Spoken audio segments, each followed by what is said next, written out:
السلام علیکم ورحمۃ اللہ وبرکاتہ۔ بسم اللہ والصلاۃ والسلام علی رسول اللہ، اما بعد۔ ماشاء اللہ، آپ کا بہت اچھا سوال ہے۔ قرآن کریم کے نزول کے جو بنیادی مقاصد ہیں ان میں سے ایک قرآن کریم کے اوپر ایمان لانا، اس کی تلاوت کرنا، اس کے معنی اور مفہوم کے اوپر غور و فکر کرنا یعنی ترجمے اور تفسیر کے ساتھ پڑھنا، چوتھے نمبر پر اس پر عمل کرنا، اور پانچویں نمبر پر کہ کما حق ہو اس کی تعلیمات کو دنیا میں پھیلانا۔ یہ 5 قرآن کے بنیادی حقوق ہیں۔ ہمارے معاشرے میں، مسلمان معاشرے میں، لوگ یہ سمجھتے ہیں کہ قرآن شاید تلاوت کے لیے آیا ہے، اور لوگ ساری زندگی سورہ فاتحہ سے لے کر سورۃ الناس تک ساری زندگی قرآن ترجمے کے بغیر پڑھتے ہیں، صرف عربی میں۔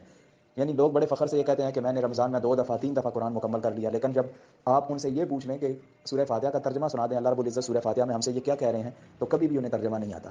یعنی انتہائی دکھ کی بات ہے کہ ہمارے پاس موبائل میں اگر کوئی انگلش میں میسج آئے اور اگر ہمیں انگلش نہ آتی ہو، فارسی میں میسج آئے اور اگر ہمیں فارسی نہ آتی ہو، تو ہم دوسروں سے پوچھتے ہیں کہ جو انگلش کے ماہر ہیں، فارسی کے ماہر ہیں، کہ یہ کیا میسج بھیجا گیا ہے، ہمیں پڑھ کے سنایا جائے۔ تو جب تک ہمیں وہ سمجھ نہ آئے، ہمیں یعنی چین نہیں آتا۔ تو یہ اللہ رب العزت کا اتنا بڑا میسج جو ہر مسلمان کے لیے ہے، ہر گھر کے اندر موجود ہے، وہ ساری زندگی ہم بس عربی پڑھ کے فارمیلٹی پوری کرتے رہتے ہیں، ہمیں یہ نہیں پتہ ہوتا کہ اس عربی کا معنی کیا ہے، مفہوم کیا ہے۔ تو یہ بالکل قرآن کا حق ادا نہیں ہوتا، اور یہ قرآن کریم کے ساتھ ناانصافی ہے۔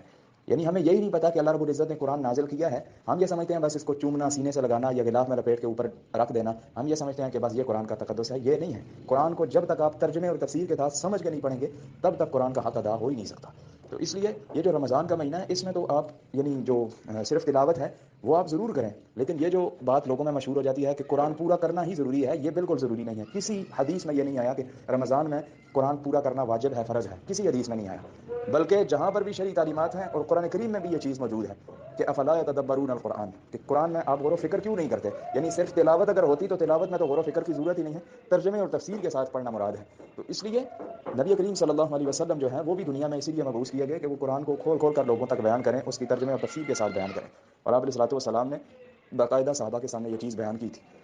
تو اس لیے آپ تلاوت ضرور کریں، بھلے ہی 1 پارہ روز کریں، لیکن پارہ نہیں کرتے آپ آدھا پارہ کر لیں، لیکن جو آپ کی ڈیلی کی روٹین چل رہی ہے، جو آپ ترجمے اور تفسیر کو دے رہے ہیں، وہ روٹین اپنی برقرار رکھیں، چاہے 1 گھنٹہ ہو، آدھا گھنٹہ ہو، وہ روٹین آپ کبھی بھی نہ چھوڑیں، رمضان میں بھی نہ چھوڑیں اور رمضان کے بعد بھی نہ چھوڑیں۔ ھذا ما عندی واللہ اعلم بالصواب، والسلام علیکم ورحمۃ اللہ۔